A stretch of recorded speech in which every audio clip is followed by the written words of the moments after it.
रक्षा की थी, उसी उत्तरा के गर्भ का समय आ गया। वो पुत्र जो है, अब उस पुत्र का जन्म था। जब जन्म हुआ तो जन्म होते ही उस बच्चे ने क्या किया कि जितने आमने सामने व्यक्ति थे सबको देखने लगा, चारों तरफ निहारने लगा। उसने वो सोचने लगा कि जिस मेरी अपनी माँ के गर्भ में उस छोटे से अंगूठे के समान रूप धारण करके उस परमात्मा ने, वो 4 हाथ वाला पुरुष ने मेरी रक्षा की थी, आखिर वो कहाँ गया? वो बहुत ही सुंदर था। परीक्षित जी महाराज उनको ढूंढने लगे। इसीलिए ब्राह्मणों ने नामकरण क्या किया कि परीक्षित, जो सभी को परखे, जिसमें सभी में भगवान का दर्शन करे और सभी को परखे कि किसमें मेरे प्रभु है, सभी में भगवान को ढूंढे, भगवान को देखे। उन्हीं का नाम पड़ा परीक्षित और दूसरा नाम पड़ा विष्णुराज, क्योंकि भगवान विष्णु ने गर्भ में परीक्षित जी की रक्षा की थी। बोलिए श्री राधे गोविंद सरकार। और फिर जब पांडवों ने देखा कि जो परीक्षित है वो तो योग्य हो गया है, बहुत बड़ा हो गया है, उसके अंदर राजा बनने की योग्यता जो है आ गई है, इसीलिए 5 पांडवों ने, मैया द्रौपदी ने, सभी ने और मैया कुंती ने क्या किया कि हस्तिनापुर को त्याग दिया और परीक्षित जी को राज्य पर बैठाकर, यानी कि राजा बनाकर स्वर्गारोहण के लिए हिमालय पर्वत को चले गए। और इधर परीक्षित जी ने अपना राज्य शासन जो है प्रारंभ कर दिया। एक बार प्रेम से बोलिए श्रीमद् भागवत महापुराण की। तो आइए यहाँ पे परीक्षित जी की कथा जो है प्रारंभ होती है। आइए एक छोटा सा भजन हो जाए, तत्पश्चात हम आगे की कथा को सुनेंगे। एक दिन ऐसा क्या किया कि अपने घर में सब कुछ ढूंढा, एक एक कोने को ढूंढते हैं, उन्हें कुछ नहीं मिला तो उन्होंने सोचा कि हो सकता है कि मेरे दादा परदादा मेरे लिए कुछ रख कर गए हो। तो एक सनोखी थी, उसी में उन्हें एक स्वर्ण का मुकुट मिला जो बड़ा ही सुंदर था। वो मुकुट किसका था? तो वो जरासंध का था, क्योंकि जब भीम ने जरासंध का वध किया था तो उस समय जो भीम भैया थे वो जरासंध के मुकुट लेकर आ गए थे और उसी को रख दिया था एक संदूक में बंद करके। और परीक्षित ने उसको पहना और चल दिए क्या है, वन में शिकार करने के लिए। और इसके पहले तो कलयुग आ गया था, क्योंकि एक दिन जब वो गए बाहर भ्रमण कर रहे थे, पृथ्वी पर घूम रहे थे, तो उन्होंने देखा कि एक बड़ा ही काला कलूटा भयानक भेष वाला एक व्यक्ति है जो एक गाय और एक बैल के जोड़े को मार रहा है। वो गाय जो है जिसकी जो बड़ी ही दुखी है, और जो वो बैल जो था, जो वृषभ, जो धर्म थे, वृषभ का रूप लिए थे बैल का, तो वो उनका बस एक ही पैर था, 3 पैर नहीं था। और जो पृथ्वी मैया थी उन्होंने गौ का रूप धारण किया था। इसीलिए जब गए परीक्षित जी महाराज पूछा कि तुम कौन हो और क्यों हमारे रहते इस धरती पर कोई गाय को, और जो वृषभ, जो बैल, जो धर्म के अवतार होते हैं, भगवान शंकर की जो सवारी है, वाहन है, कौन है? वृषभ, बैल, नंदी, जिसमें भगवान शंकर विराजमान होते हैं। तो वो धर्म के अवतार है, साक्षात धर्म है। तो वही परीक्षित जी ने पूछा कि मेरे रहते जो कोई गाय माता को और जो धर्म, साक्षात धर्म के अवतार है, वृषभ को तुम प्रताड़ित कर रहे हो, उन पर प्रहार कर रहे हो।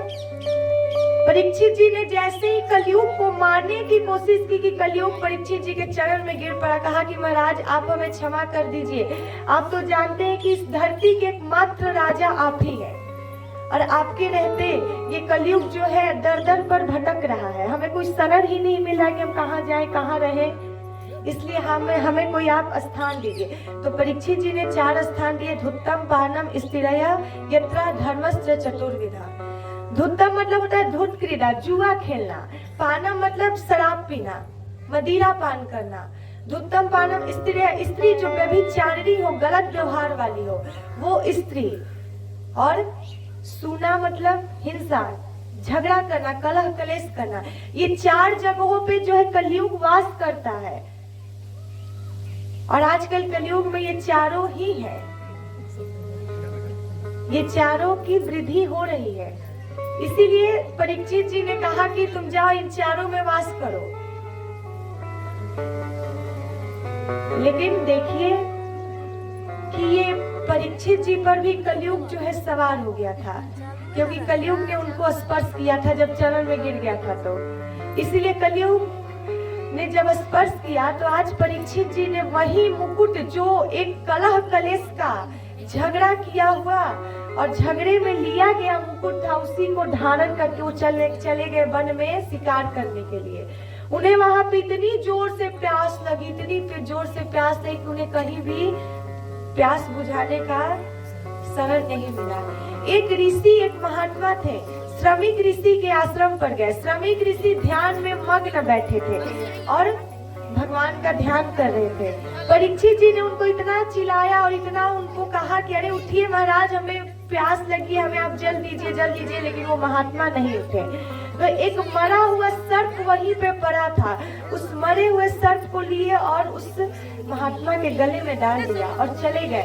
और कुछ ही दूरी पे श्रमिक ऋषि के पुत्र श्रृंगी ऋषि खेल रहे थे।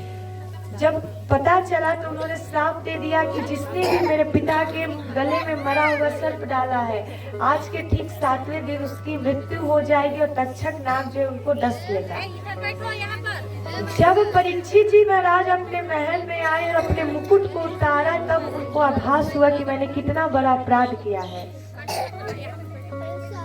इसीलिए आज उन्होंने सब कुछ जो है अपने सबसे बड़े पुत्र जन्मेजय को सौंपकर और राज्य को भी त्याग करके वो गंगा के तट पर सुखताल में आ गए और वहां पे बैठ गए। और एक से एक संत महात्मा आए, सभी से उन्होंने पूछा इसका कारण कि हमारा कल्याण कैसे होगा, पर किसी ने नहीं बताया। तब श्री सुखदेव जी का आगमन हुआ। बोलिए श्री सुखदेव जी महाराज। सुखदेव जी महाराज, परीक्षित जी ने उनको आसन पर बैठाया और प्रश्न किया कि महाराज, जिसे 7 दिन में मरना हो उसका क्या उपाय हो सकता है। परीक्षित जी ने डांटा कि अरे राजन, 7 दिन की बात कर रहे हो, किसी के पास तो एक घड़ी में भी हमारा कल्याण हो सकता है, एक दिन में भी हो सकता है, तुम्हारे पास तो 7 दिन है। तुम तो परम सौभाग्यशाली हो, भगवान की कृपा है तुम्हारे ऊपर कि तुम्हारे ऊपर 7 दिन है तुम्हारे पास। और सुखदेव जी ने कहा कि वरियाने सते प्रश्न कृतो लोक हितं कृता कि आत्मविद सम्मतः पुंसां सुतप्यादिसूया परा। कहा वरियाने सा, अरे राजन, आपने केवल अपने कल्याण का प्रश्न नहीं किया है, आपने पूरे दुनिया का आने वाले लोग, जो कलयुग के लोग होंगे, उनके लिए आपने ये प्रश्न किया है कि जो आने वाले जीव प्राणी होंगे उनका कल्याण कैसे होगा। इसीलिए श्री सुखदेव जी ने राजा परीक्षित के प्रश्न का बड़ा ही सम्मान दिए और यहाँ से सृष्टि क्रम का कथा जो है प्रारंभ करते हैं। कहते हैं कि क्या हुआ कि